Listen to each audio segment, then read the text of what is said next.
ஜீவராசிகளையும் படித்தானே அன்னவரை தொழுது நான் ஆட்சியை பெற்றேன்.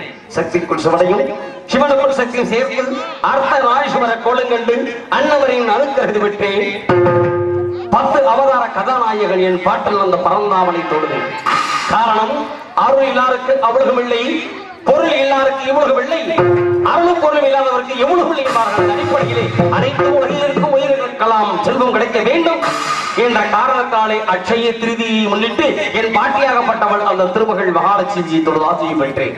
இப்படி அலைவகள் கலைவகள் மலைமகள் படைக்கும் கடவுள் காக்கும் கடவுள் அழிக்கும் கடவுள் இருக்கக்கூடிய முக்கடவுள் துணைக்கப்பட்டுவிட்ட இந்த நாரத மகரிஷிக்கு ஒரு நாளைக்கு ஒரு கழகம் செய்யவில்லை என்றால் என்னுடைய சிரமமாகப்பட்டது 1000 வெளியே கடவுள் என்ற ஒரு சாபத்தை கொண்டு சாபத்தினால் முறையாக மாற்றவிடும் நம்ம நாராயணன் சாபத்தினால் முறையாக மாற்றவிடும் சொன்னால் சண்முகனின் திருவடியை நாட வேண்டும். ஆனால் சண்முகனுக்கு முன் பிறந்தவன் கணபதி, காக்கும் கடவுள் மகாவிஷ்ணு, கழகத்துக்கு வந்தவன் நாரதன். எனது கழகம் இன்று காயாமட்டி மேட்டிலே சரியாக நடக்க வேண்டும் என்பதற்காக அடியேன் கால் வைத்திருக்கிறேன். கால் வைத்தால் கழகம், அது நாள் கடந்தால் நன்மை என்பார். ஆக படைத்தல் காத்தல் அழித்தல் என்று சொல்லக்கூடிய மும்மூர்த்திக்கு சிறந்த மூர்த்தி எம்மூர்த்தி என்றால் அவனை விநாயக மூர்த்தி.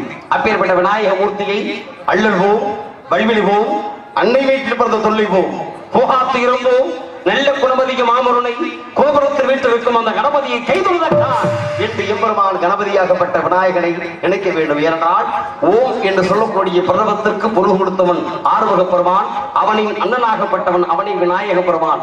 ஆக பிரதமத்துக்கு பொருள் கொடுத்த அந்த எம்பெருமான் பிள்ளையாரை பிரணவ பொருளை ஓம் கணபதி சரணம் சரணம் சாமி என்று வர்ணிக்க வேண்டும் என காரணத்தினாலே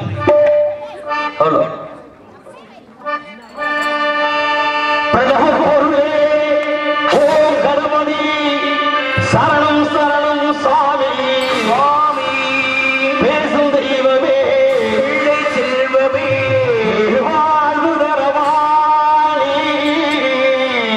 பெருவாழ்வு தரவாணி பிரணவ பொருளே ஓம் கணபதி சரணம் சரணம் சாமி பேசும் தெய்வமே பிள்ளை செல்வமே பெருவாழ்வு தரவாணி பெருவாழ்வு தரவாணி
வீற்றிருக்கக்கூடிய இந்த இடத்திலே நல்லாரை காண்பது நன்று, நலமிக்க நல்ல சொல் கேட்பது நன்று, நல்லார் குணங்கள் உரைப்பது நன்று, அவரோடு இணங்கி இருப்பதும் நன்று என்று நீண்ட இடைவெளிக்கு பின் காயாம்பட்டி வீட்டிலே நாம் காண்பித்திருக்கிறோம். ஆக இந்த காண்பித்த இடத்தினுடைய கதையின் அடிப்படையிலே பார்க்கும் பொழுது இது ஒரு சர்வ சாதாரண சிற்றூராக தென்படலாம் அனைவருக்கும்.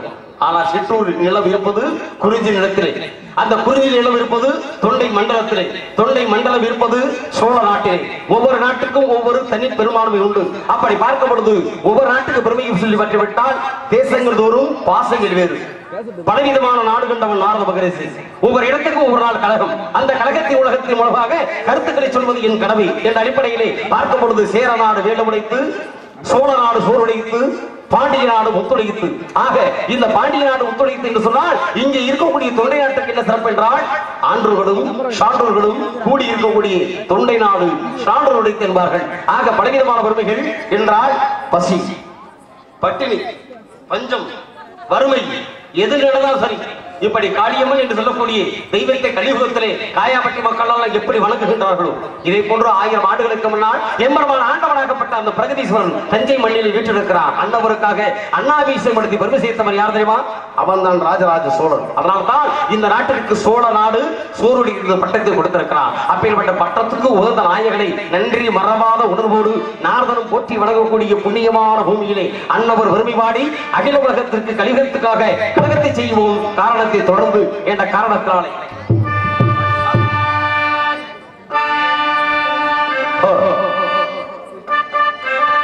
நன்றி கடல்களில் நாயகனே வாழ்க, நிலவிலும் காவேரி காவலனே வாழ்க,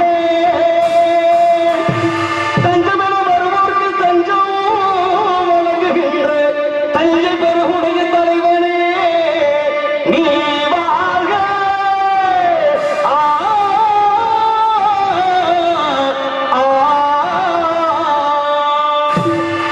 பெஞ்சம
நாயகனை நாடிலும் சுற்றி வணங்கக்கூடிய நாரதரும் போற்றி வணங்கக்கூடிய புண்ணியமான பூமியிலே சபையறிந்து பேசு, அதிலும் சமயம் அறிந்து பேசு, இல்லை என்றால் பேசாதது பழகு என்பார்கள். அவர் இந்த பூவுலகிலே சபையை மதிக்க கற்றுக்கொள்வதற்கு உலகத்திற்கெல்லாம் வழிகாட்டியாக திகழக்கூடியவன் நாரதன். எனது கோட்பாடும் கொள்கைகளும் சரியாக இருக்க வேண்டும். ஆக மன்னன் எவ்வளியோ மக்கள் அவ்வளி என்பார்கள். முதலில் ஒரு நாடு சரியாக இருக்க வேண்டும் என்று சொன்னால் நாட்டை ஆளக்கூடிய ஆட்சியாளர்கள் சரியாக இருக்க வேண்டும். எவன் வர்றேன் போறேன் என்ன கருத்திலே தெரியல, 3.25 நாளிகைகளுக்கு ஒரு முதல்வர் உலகம் போய் கொண்டிருக்கிறது, இருக்கட்டும். ஆக அறிந்தும் அறியாமலும் புரிந்தும் புரியாமலும் தெரிந்தும் தெரியாமலும் செய்யக்கூடிய விஷயங்கள் அனைத்திற்கும் யாரடா பொறுப்பு என்று சொல்லிவிட்டால் இதோ ஆலகி உள்ளத்துக்கெல்லாம் படிய நடக்கக்கூடிய கடவுள் என் பாட்டன் அந்த ஸ்ரீவன் நாராயணன், அவனே பொறுப்பு. அதனாலே நாராயணா என்று சொல்லக்கூடிய நாமத்தை அனுதினமும் உச்சரித்து இந்த நாட்டு மக்களுக்கு நல்ல காரியத்தை செய்ய வேண்டும் என்று காரணத்தினாலே வந்திருக்கிறோம். வந்தாரை வாழ வைக்கக்கூடிய வண்டமிழ் நாடு, நாட்டுடைய பெருமையை என்னும் மொழிபெயர்வாளர்கள் சாதி மத பேதங்களுக்கு அப்பாற்பட்டு சமத்துவ கொள்கை உடையவன் நாரத மகரிஷி என்றார். எனது கோட்பாடு இன்று சரியாக நடக்க வேண்டும். அப்படி சரியாக நடப்பதற்கு இந்த உலகத்திலே இந்த குறிஞ்சிடத்திலே சுற்று இடத்திலே யாராவது இருப்பார்களா அல்லது ஏதாவது சத்தம் கேட்கிறதா கவனித்து பார்க்க வேண்டுமோ? நாராயணன்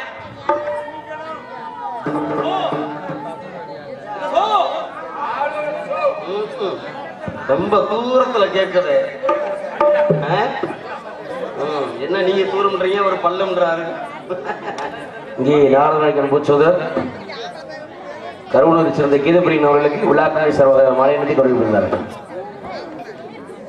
மாலை அணிவித்து கௌரவப்படுத்திய மாபெரும் காயாம்பட்டி வேடுவாழ் கிராம பொதுமக்களுக்கும் இந்த நாடக விழாவினை சித்திரை மாதத்திலே முத்தரி பதிப்பதற்காக என் தாயாகப்பட்டவள் காளியம்மனுடைய மகா கும்பாபிஷேக விழாவை முன்னிட்டு சிறப்போடு இந்நிகழ்வினை நடத்தி வரக்கூடிய விழா கமிட்டியாளர்களுக்கும் இந்த நாடகத்திற்கு வருகையிருந்த என் உயிரினை மேலான நாடக கலா ரசிக பெருமக்களுக்கும் குறிப்பாக தாய்மார்களுக்கும் மாணவ கண்மணிகளுக்கும் கண்ணியம் தவறாத கடமையாற்றும் காவல்துறை அதிகாரிகள் அவர்களுக்கும் நல்லதொரு நாடக நிகழ்ச்சிக்கு அற்புதமான முறையில் ஒளிபரிக்க அமைத்து எங்களை மகிழ்ச்சி கடலில் ஆழ்த்திக் கொண்டிருக்கூடிய நமது ஒத்தக்கடை மண்ணின் மைந்தன் எம்எஸ்கே கீதா ஒளிபெருக்க நிலையத்தார்க்கும் அதில் பணிபுரியக்கூடிய அன்பு தோழர்களுக்கும் மேலும் இந்த நாடகத்துடைய அமைப்பாளரும் இங்கே மிருதங்க சக்கரவர்த்தியாக வெற்றுக்கூடிய என்னுடைய அருமை தம்பி ஏனாடி மண்ணின் மைந்தன் எஸ் செல்வராஜ் அவர்களுக்கும் மேலும் இந்த நாடகத்தை உலகமெங்கும் பரப்ப வேண்டும் உன்னதமான உயர்வு கொண்ட மூனி ஸ்டுடியோ ஆடிய ஒளிபரப்பிற்கு அந்த வலிமைக்கூடிய அன்பு தோழர்களுக்கும் மனமார்ந்த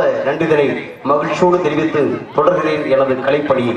ஆக கலையாகப்பட்டது கலையாமல் இருக்க வேண்டும் சொன்னால் கண்ணியமான முறையிலே ரசிகர்கள் அதற்கு சரியாக இருக்க வேண்டும். அதுதான் மூலகத்துல ஒரு பரமொழி சொல்லுவாங்க, எல்லாருக்கும் தெரிஞ்சதேன், நான் புதுசா சொல்ல போறதில்லை.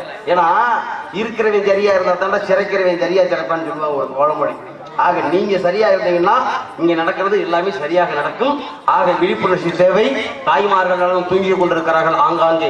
ஒரு சில பேர் பக்கத்துல இருக்க ஆத்தா மாதிரி எழுதுறீங்க. ஒரு சில நேரத்தில் கதை 4 மணிக்கெல்லாம் நாடகத்தை முடிச்சு ஆத்தாவுக்கு கோயில் கும்பாபிஷேகம் நடக்க போகுது, கொஞ்ச நேரத்துக்கு இருந்து கொஞ்சம் விழிப்புணர்ச்சியோட பாருங்க சொல்லி ஒவ்வொருத்தருக்கு தட்டி கொடுத்து எழுப்பி விட்டு பாருங்க, நல்லது நடக்கும். ஆக நல்லது நடக்கக்கூடிய நல்லொரு வேலைகளை கேட்டது என்ற அற்புதமான ஒரு பொருள் ஓசை. இந்த ஓசை வந்த திசையை உற்று நோக்கி பார்க்கும்போது உன்னதமான உயர்வான கருத்தை கொண்ட புண்ணியவான்கள் எல்லாம் உலகத்தில் வாழ்வது போல் தெரிகிறது. எத்தனை பெண்கள் எல்லாம் கன்னி பெண்களாக இருந்து கொண்டிருக்கிறார்கள். என்ன தகவல் அறிக்கை. நெடுங்குளத்தை சேர்ந்த அன்பு நண்பர் வி மருதராஜ் அவர்கள் அன்பளிப்பு கொடுத்து கௌரவப்படுத்திய அன்பு உள்ளத்திற்கு மனமார்ந்த நன்றி. ஆக கோயிலிலும் இனிய ஒரு கானத்தை செய்து பாடிக்கொண்டிருக்கிறார் பாடும் வைந்தமிழ் செல்வி. பார்ப்பதற்கு மயில் மிக அழகாக இருக்கும்.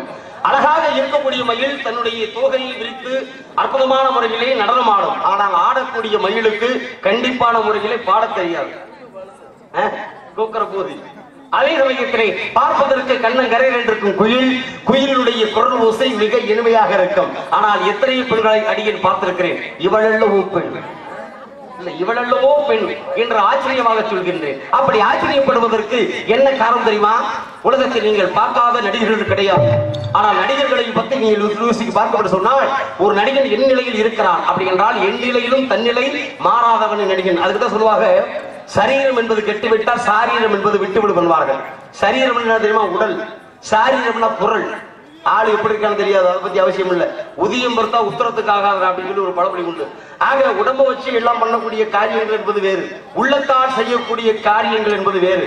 ஆக ஒரு கலைஞனோ ஒரு நடிகனோ ஒரு பாடகனோ இந்த உடல்நிலையை சரியாக வைத்துக் கொண்டால் அவருடைய சாரீர வளம் உங்களுக்கெல்லாம் ஒரு திருப்திகரமாக அமையும். ஆனா உங்களுக்கு உடலும் சரியா, சரீரமும் சரி, சாரீரமும் சரி, எவ்வளவு மென்மையாக போக போக பழுது மாதிரி உதிட்டே போறாளே. நல்லா இவங்க இதுவும் கூட பார்ப்பதற்கு கொஞ்சம் பசபசமா இருக்க தெரியும். ஏன்னா நிலமாகப்பட்டது வர்ணபாகுடைய அணுக்கரம் கிடைக்காம மழை இல்லாம பூமி வறண்டு போய் கிடக்கு. இந்த வறண்டு கிடக்கக்கூடிய பூமியில கொஞ்சம் தண்ணியை விட்டா எப்படி இருக்கும்? அத மாதிரி இருக்கு. ஆனா இந்த இடம் மட்டும் தண்ணி வாங்கி தெரியுது. உங்களுக்கு அதை பத்தி தெரியும் போல தெரியுது. ஆக கண்ணியமான முறையில் கவிதை பாடிக்கொண்டிருக்கூடிய ஆளோர் சோ அதற்கு எடுத்துக்காட்டாக இன்னொரு காரணம் கேட்ட தெரியுமா? ஆளோர் லவ்சோ. அங்கதான் நீ உற்று நோக்கி பார்க்கணும். இல்ல என்ன காரணம் கேட்டீங்கன்னா, நம்ம காயாம்பட்டி மேடு மக்களுடைய மட்டுமல்ல, இந்த காயாம்பட்டி மேடு நிலத்துக்கே அப்படி ஒரு பெருமை இருக்கு. நாம நினைச்சு வந்தோம், சரி என்னடா அடிக்கிறதுதான் இனிக்கும் போல தெரியுதுன்னு. ஆனா இங்க வந்ததும் தெரியுது, கொளுத்தாட கூட இனிக்கும் போல. அவளுக்குள்ளே சரீரம் நல்லா இருக்குன்னா இவ யோகலட்சுமி, அஷ்ட யோகலட்சுமிடா. உண்மையிலேயே இன்னைக்கு மகா அற்புதமான ஒரு நாள் அட்சய திருதியை. அட்சய திருதியை சொன்னால் வாழக்கூடிய மக்கள் எல்லாம் ஏதாவது திரவியங்களை தேடிக்கொள்ள வேண்டும். திரவியங்கள் என்று சொன்னால் பொன் பொருள் மட்டுமல்ல. வசதி இருக்கிறவே போய் நகர்கடையில் போய் இன்னைக்கு 5 போய் 10 போய் வாங்கலான்னு போவேன். வசதி இல்லாத ஏழை என்ன செய்ய முடியும்? அதுக்குதான் திரைக்கடல் ஓடியும் திரவியம் தேடு. திரைக்கடல் என்று சொல்லக்கூடிய கடலிலே தேடக்கூடிய திரவியம் எது தெரியுமா? ஒண்ணுமில்லாத நம்ம ஏழை. 1 ரூபாய்க்கு 1 கோடி உப்பு வாங்கி நம்ம வீட்டுல இன்னைக்கு வச்சோம்னா மகாலட்சுமி நம்ம வீட்டுல தானாக வந்து குடியேறுவா. அது மட்டுமல்ல, 1 ரூபாய்க்கு ஒரு நாட்டு சர்க்கரை கொஞ்சம் வாங்கி வச்சிருங்க. ஏன்னா இனிப்பும் கசப்பும் கலந்ததுதான் வாழ்க்கை. வாழ்க்கை என்பதிலே இரண்டும் சரியாக இருக்க வேண்டும் சொன்னால் இன்பம் துன்பம் 2, இரவு பகல், மேடு பள்ளம், ஆண் பெண், உயர்வு தாழ்வு, வறுமை செழுமை, ஏழை பணக்காரன் எல்லாமே 2 இருக்கு. இங்க உள்ளவங்களுக்கு 2 தான் இருக்கும் போல தெரியுது. அது எடை பத்தி அது அவசியம் இல்லை. ஆக கூடக்கூடிய விஷயத்திலே கண்ணியமான முறையிலே கவிதை பாடி இருக்கின்றால் உண்மானை நாம் சந்திப்பு என்ற காரணத்தினாலே